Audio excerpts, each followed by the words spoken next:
My name's Evan Price. I'm 23 now, and I guess this is me finally saying it out loud. The real version. What happened back in November 2011, up near Snoqualmie Pass in Washington, on that Thanksgiving hike. It didn't end where the news stories said it did. It was cold drizzle, late afternoon. Cascades tucked in low cloud. My family arguing over leftover turkey sandwiches. Then the trail bent. The light went flat, and one ordinary wrong step turned into 8 years gone. I remember the smell first, wet fur and cedar needles, stronger than the campfire smoke I was chasing. And I remember thinking, I shouldn't be smelling that out here alone. I know what people think when they hear Bigfoot. I get it. I really do. I shouldn't be telling this, but it's been years, and I still hear him breathing when the house goes quiet. You can probably hear it on the old dash cam if they still have the footage. My dad's truck rattling, wipers scraping, my little sister singing the wrong words to Christmas songs. The sky was that flat gray blue, snow threatening, but not yet committing. Mom passed back a foil-wrapped turkey sandwich, and the cab filled with cold bread, mustard, and wet wool smell as I peeled off my gloves. The radio was fuzzing between stations and caught some local call-in show. A guy was talking about sightings. My uncle laughed and said, Yeah, more Bigfoot talk. Like it was a brand of beer. I laughed too. I'd heard the stories, the jokes, posters at gas stations, stickers on lifted trucks. I told myself it was just grown-ups needing monsters because real life was boring. When I stepped out, the gravel crunched under my boots, wind hissed in the pines, and for a second the forest felt like it was listening. I shook it off. I had no idea that would be the last time I heard my dad's voice without an echo behind it. And even now, with the fridge humming in my apartment, I still wonder who else heard that radio show that day. The turnout smelled like diesel and pine sap. Dad locked the truck, that metallic click echoing off the trees. My sister was already running toward the trailhead sign, her pink jacket disappearing into the gray. Mom called after her, voice swallowed by wind. I remember standing there, boots sinking slightly into the mud, staring at the tree line. Dark trunks packed tight, moss hanging like curtains. Something about the spacing felt wrong, like the forest was leaning in to listen. I told myself it was just being 9 years old and dramatic. My uncle clapped me on the shoulder. Ready, kiddo? No getting lost, yeah? He winked. Don't want Bigfoot dragging you off. Everybody laughed. I laughed. That was how we talked about it back then, like a punchline. The trail started out wide, gravel and wood chips, marked with those brown Forest Service signs. Easy walking. My dad kept checking his phone, even though the signal was already gone. Mom pointed out birds I couldn't see. My sister hummed. Normal. The last. Normal. The forest closed in fast once we started hiking. You know that muffled snow quiet, even before the snow actually falls? Just boot steps, jacket swish, my sister's little bell on her zipper. There was this bright blue bandana my uncle kept tied to his pack so we wouldn't lose him in the trees. It slipped off somehow. I saw it snagged on a branch down a side path, brighter than anything else in that dim green. Nobody saw me step off. Just 3 strides. 4. My own breathing loud in my ears. I remember thinking, I'll grab it. Run back. No one will even notice. The smell changed as I moved. Less people, more wet earth and moss, like walking into a closed room. Somewhere up the hill, someone yelled my name. It came warped through the timber, and I told myself it was fine, that they'd just blame it on stories later, same as they always joked. I bent to grab the bandana, looked up, and the trail was gone. Just trunks and fog, and the faint creak of wood shifting in the wind. I still tell myself I only walked a few yards, but when I replay it, I can't explain how the voices vanished that fast. The trees all looked the same suddenly. Thick bark, moss on one side, branches reaching. I turned in a slow circle, boots sinking into soft needles. Dad? My voice came out smaller than I wanted. Mom? Nothing. Just the wind, high up in the canopy, making the branches sway. A crow called once, sharp and mean-sounding. I clutched the bandana in my fist, the fabric damp and cold. I started walking what I thought was back. Uphill felt right. They'd been ahead of me, so uphill made sense. But every few steps, the ground shifted, roots grabbing at my ankles, logs appearing out nowhere. The light was fading faster than it should. That late afternoon dimness that turns the forest into a black and white photograph. I kept walking, kept calling, my throat getting raw. At some point I realized I was running, branches whipping my face, breath coming in sobs. Then I tripped. Hard. My knee cracked against a stone, pain shooting up my leg. I lay there in the needles, the smell of rot and earth filling my nose, and I understood for the first time that I was actually lost. That night I learned what real cold feels like. By full dark, the temperature dropped hard, the kind of cold that makes your teeth ache. I found a shallow dip near a creek and tried to remember what my dad had said about building a fire. Every sound was too big. Branches cracking, water rushing, owls calling. Each one sounded like a footstep until I talked myself down. Wind, I muttered. Just wind. My own voice sounded wrong out there. I had this cheap plastic lighter from my uncle, the kind you buy at a gas station. I cupped my hands, flicked it until my thumbs burned. Finally got a small flame going with damp twigs. The smoke smelled like wet Christmas trees and plastic. Around that small, shaking light, the trees leaned in. Shadows moved when I didn't. I wrapped my arms around my knees, listening to the fire pop and the creek roar, and I thought about the radio caller talking about sightings. I almost laughed, out of habit. Then, just past the edge of the firelight, I heard a long, slow exhale. Not the wind, not an animal I recognized. Warm, wet air that brushed the back of my neck, like someone standing right behind me. I spun around, lighter up, but there was only black and the hiss of the creek. Sometimes I tell myself I dreamed that exhale. It's easier than believing the first breath I heard that night belonged to something watching me shiver. The fire died around midnight. I didn't have the energy to keep feeding it.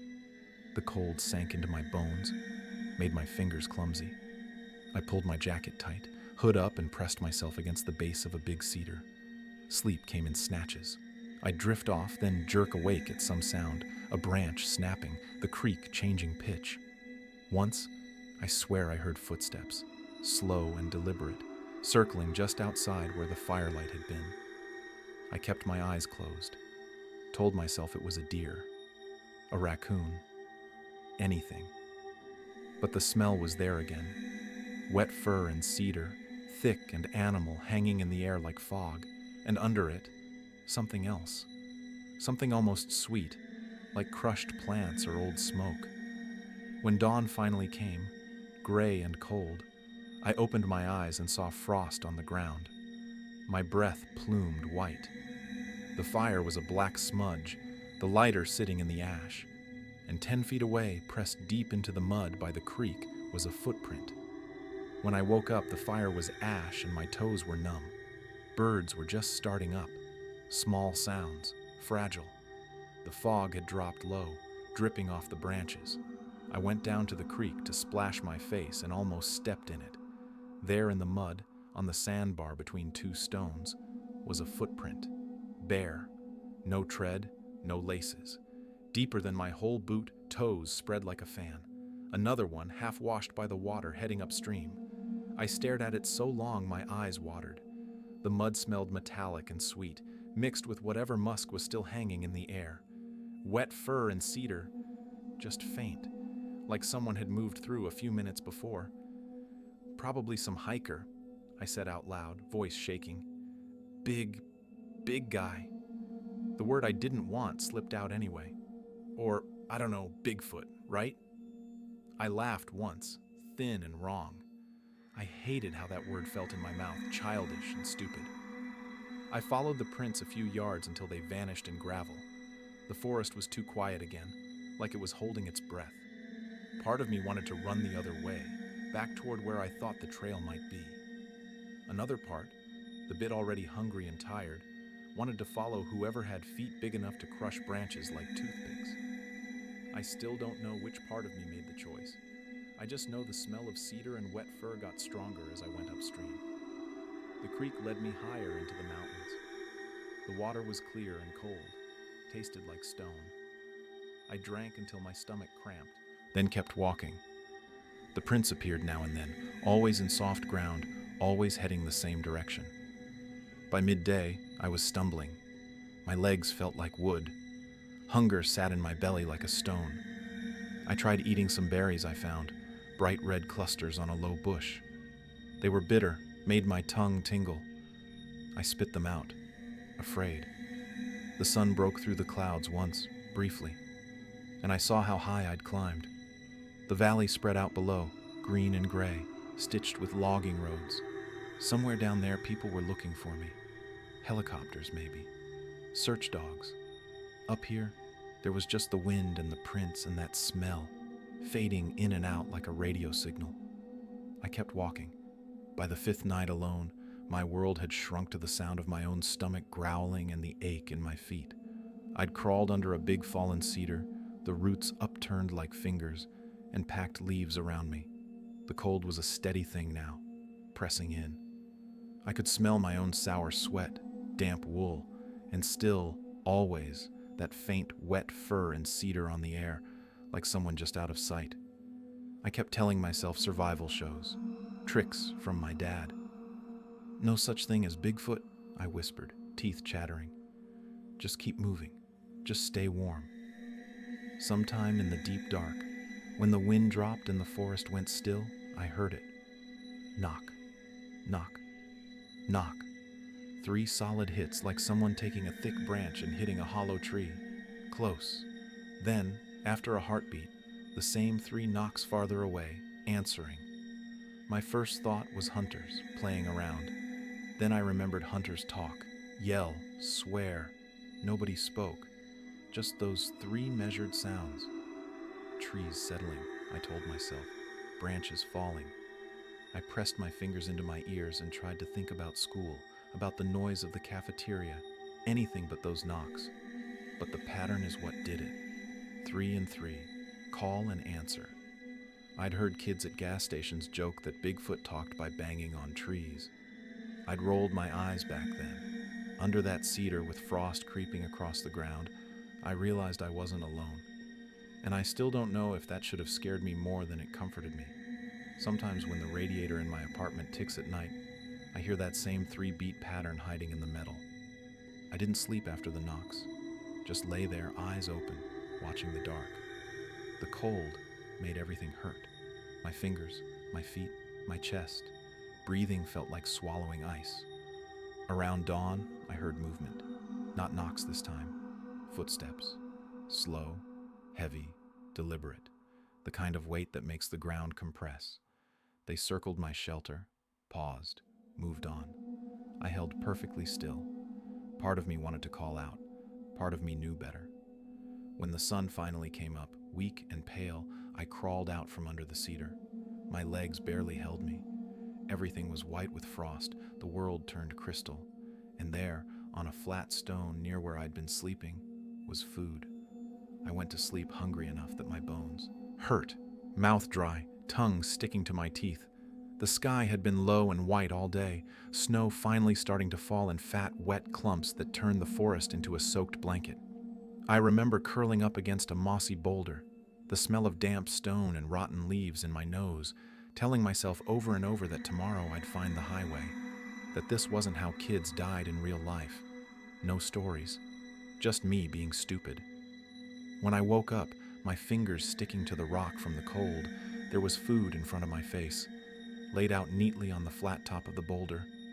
A pile of bright red berries, some peeled roots, and half a trout, cleaned, skin still shining. No tracks that I could see, no wrappers, no boot prints, just that smell again, stronger now.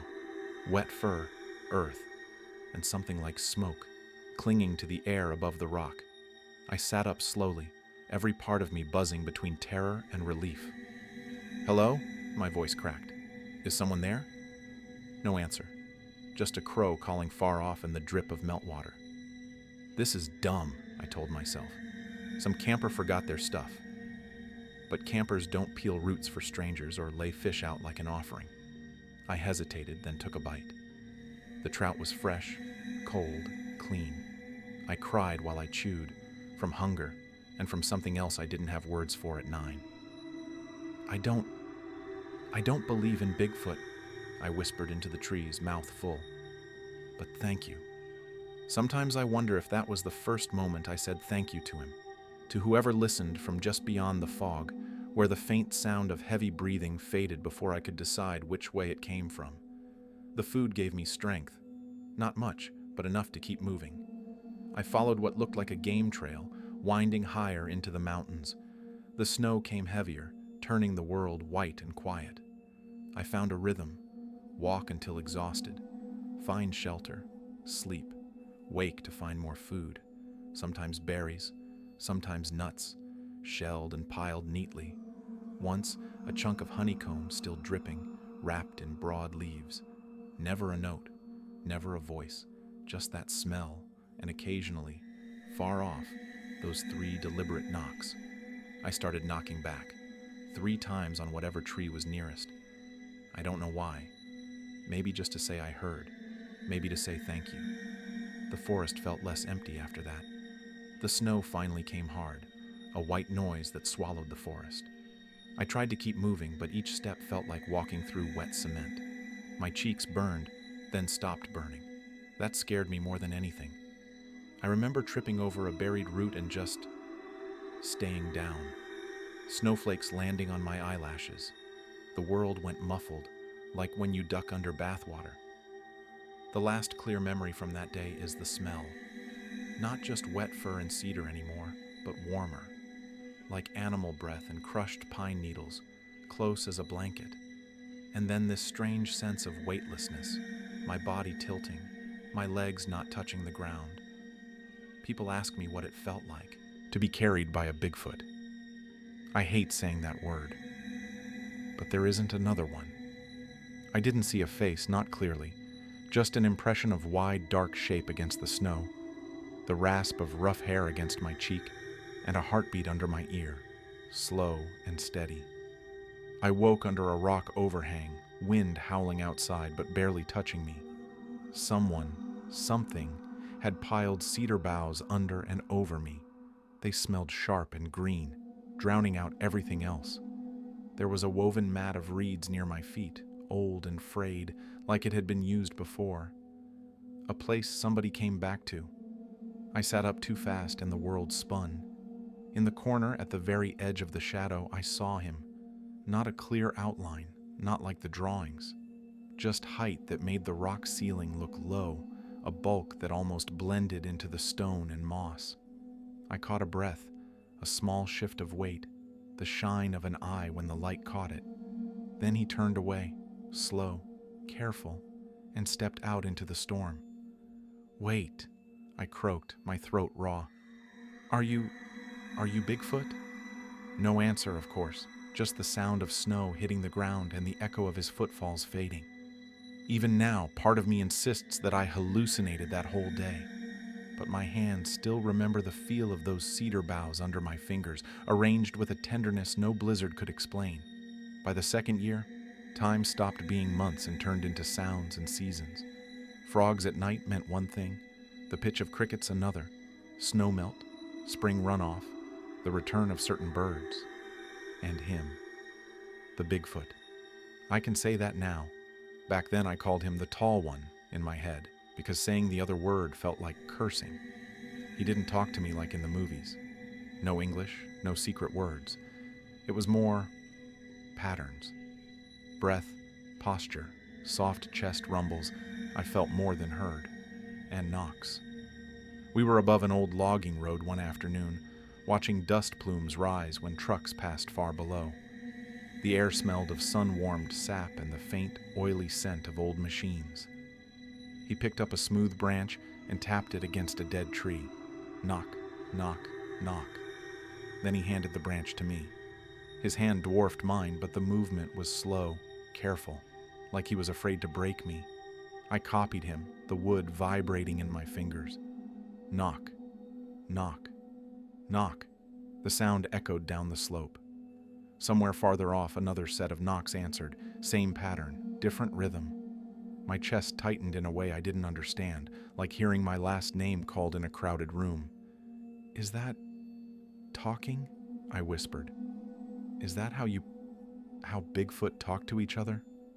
He made this low, rolling sound, not quite a growl, not quite a chuckle, and nudged my shoulder. We went back and forth for a while. 3 knocks to say, "Here." 2 knocks and a low whoop that seemed to mean, "Okay." I started to recognize the smell of others too, drifting in on the wind. Variations on that same wet fur and earth like different people's cologne. Some nights, back under the rock overhang or in a lean-to of woven branches, I'd tap my knuckles against the trunk beside me. 3 slow beats.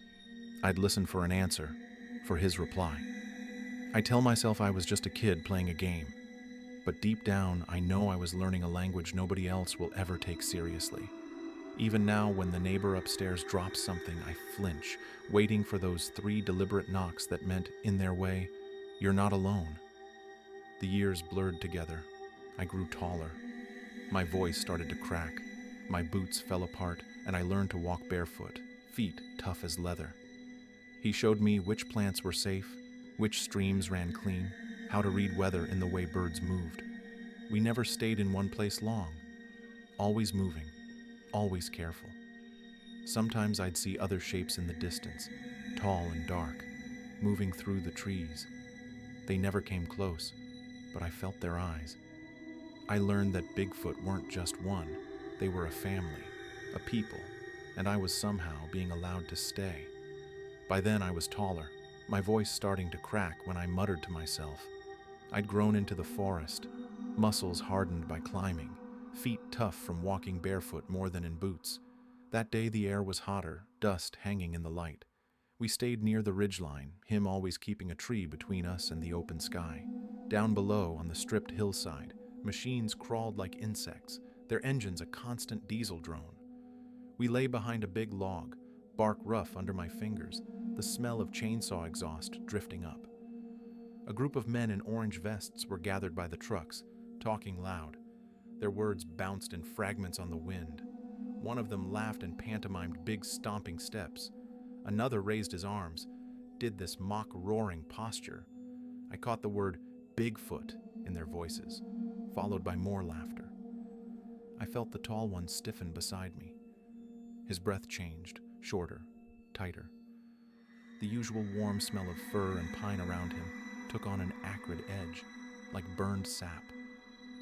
"They don't mean it," I whispered, not sure if I was talking to him or myself. They don't think you're real."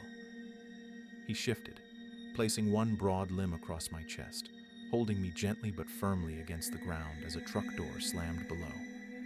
The men started walking toward the tree line, one of them slinging a rifle over his shoulder. The glint of metal flashed in the sun. My heart hammered. For the first time, I wasn't just scared for myself, I was scared for him, for all of them. The jokes about Bigfoot suddenly felt mean instead of silly, like laughing at someone hiding in plain sight. We stayed completely still as the men tromped around, their boots snapping branches. One of them took a leak against a stump, whistling off-key. Eventually, the engine noise picked up again, and they drove away in a cloud of dust. Only then did the tall one let me sit up. He touched the side of my face just once, with the backs of his fingers, like checking I was still there. His hand smelled like earth and crushed ferns. Sometimes when I hear logging trucks on the highway near my apartment, I get that same tight feeling in my chest. The sense that I'm lying on a ridge again, watching people joke about Bigfoot without knowing they're being overheard. This is the part I don't like telling. You can probably hear it in my voice. The air had gone cold again, that thin mountain chill you feel in your teeth. We were moving along a narrow ledge above a steep drop, the kind of path goats use, not people. Moss slick underfoot, mist rising from the valley below. I smelled them before I saw them. Not Bigfoot. Men. Gun oil. Cigarette smoke. Cheap deodorant. Cutting across the usual forest scent. Voices floated up, laughing, cursing. The excited tone that never means anything good. "Tracks!" someone yelled. Told you that Bigfoot crap wasn't just stories. More laughter, a different flavor than the loggers. Sharper, hunting laughter. He froze, body angled between me and the sound. I could feel the tension in him, like a coiled spring. He made a soft, chuffing noise and nudged me backward, away from the edge, toward a narrow cut in the rock I hadn't noticed before. Hide, I understood, even without words. Maybe I only decided that later, but that's how it felt. I hesitated. We can just go another way, I whispered, the rock cold against my palms. They don't know you're real. They're just guys. He looked at me. At least, I think he did. The outline of his head turned, and I caught that glint of eye again, and then turned away, stepping out along the ledge, deliberately making more noise. A branch snapped behind us, a shout. Then a sound I'd only ever heard on TV before. A rifle shot, deafening in the close air. Echoes bounced off the rock walls, turned into something bigger. I don't want to describe what happened next in detail. I remember the scramble of his feet on slick moss, a sudden silence where his breathing had been, and then the world tilting as he slipped. There was this one last impossible moment where his hand, massive, warm, rough, caught mine as his center of gravity went over the edge. For a second we were tethered, my heels digging into rock, his weight pulling. Then he let go. Not because I lost my grip. I know that. He released my hand. I remember the deliberate unclenching, choosing to fall instead of taking me with him. Some say you shouldn't humanize a Bigfoot, that they're animals if they're anything at all. But in that moment, all I felt was someone making a decision to save a stupid kid. I heard no scream, just the sickening absence of sound, then the distant crash of branches giving way far below. That silence still wakes me up at night, louder than any gunshot. I walked until the forest thinned and the sounds changed. Wind and trees gave way to the distant rush of traffic, the occasional barking dog, someone slamming a car door. Each new noise felt like a language I'd forgotten. I followed the smell of asphalt and wood smoke down a logging road until a pickup nearly hit me. The driver swerved, brakes screaming, shouted something I didn't catch.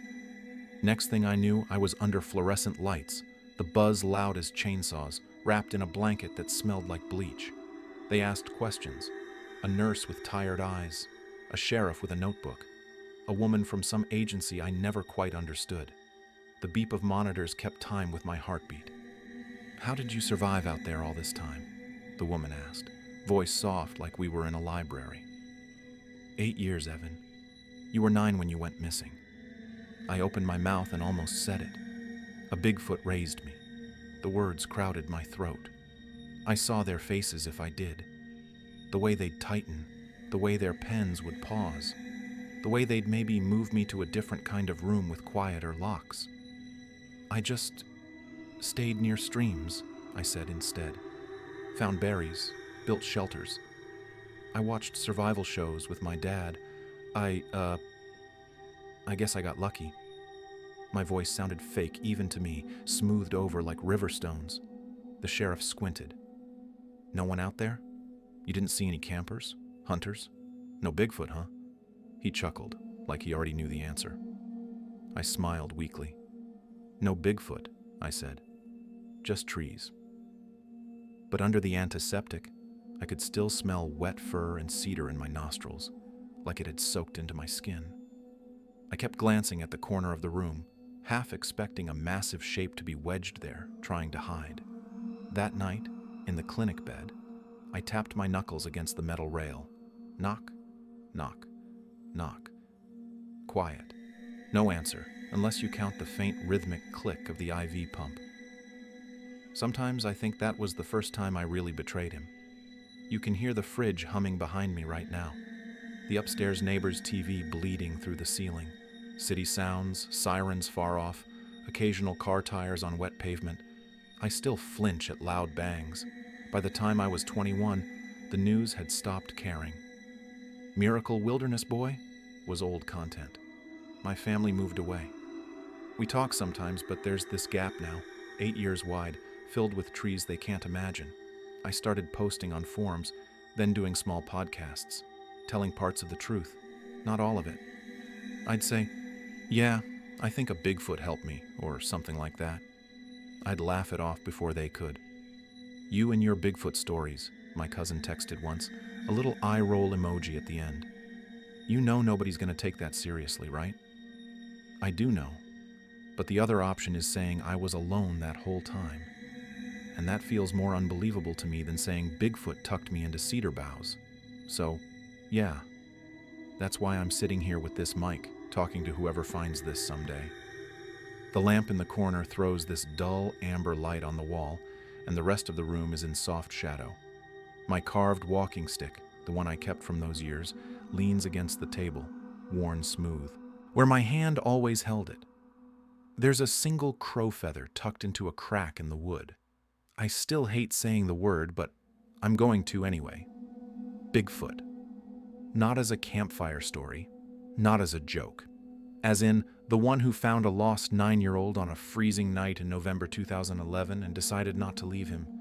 The one who fed me, taught me patterns on trees and in the air, showed me how to listen to the forest as one long sentence. I know what people think when they hear I learned to speak to Sasquatch. It sounds like clickbait, like something you'd scroll past. But language isn't just words. It's where you stand, how you breathe, what you're willing to protect. He protected me, and in the end, on that cliff, he chose me over himself. That's a kind of sentence I'm still trying to translate. Sometimes I close my eyes and I'm back under that rock overhang, rain drumming on stone, his breathing slow beside me, the smell of fir and cedar thick in the air. I tap 3 times on the nearest solid surface, desk, railing, wall, and wait for an answer I know won't come. I could have filmed him. Once or twice, I had my old clinic phone out, thumb hovering.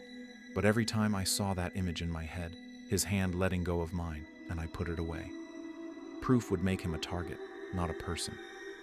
So all I have is this story, my one little knockout into the dark. If you think I'm crazy, that's fine. Easier even.